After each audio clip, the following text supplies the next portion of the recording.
Hi అండి, నమస్తే. అందరూ బాగున్నారా? ఈరోజు 5వ భాగం చెప్పుకుందామండి. కథలో 5వ భాగాన్ని చెప్తున్నాను. అమ్మవారు అయ్యవారిని తన తండ్రిని సంప్రదించి యథావిధిగా వివాహాన్ని చేసుకోమని చెప్పేసి అక్కడి నుంచి వెళ్ళిపోయారు కదా.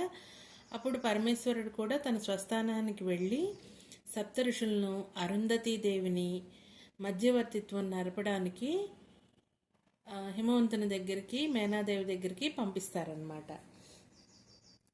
జగన్మాత పితరుల కళ్యాణం చూచుటకు విశ్వమంతా వ్యాపించి ఉన్న సంతతులంతా హిమవంతుని రాజ్యానికి వెళ్ళారు. హిమవత్ పర్వతం భక్తజన సంద్రమైంది. కళ్యాణ సుందరుడైన భక్తవ శంకరుడు కనువిందు చేయసాగాడు.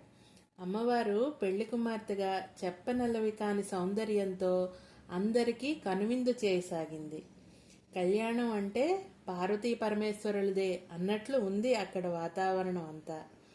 ఇతర దేవతల వివాహాలేవి ఇంత వైభవోపేతంగా వర్ణించబడలేదు కూడా.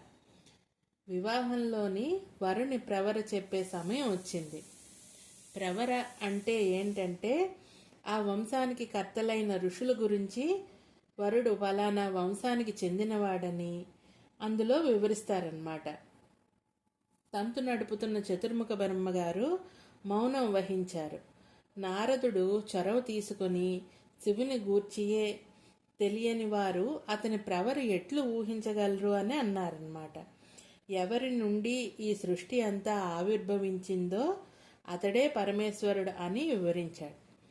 అప్పటికి అలా వివరించేసి ఆ తంతుని అలా ముగించారు.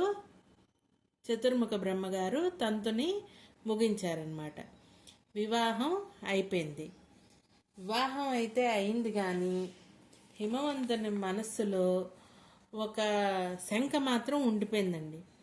ఏమిటా శంక అంటే, తన అల్లుడు ఏ వంశానికి చెందినవాడు, అసలు ఎవరికి పుట్టాడు, ఏంటి అనే శంక అయితే అక్కడ ఆవిర్భవించింది హిమవంతునికి.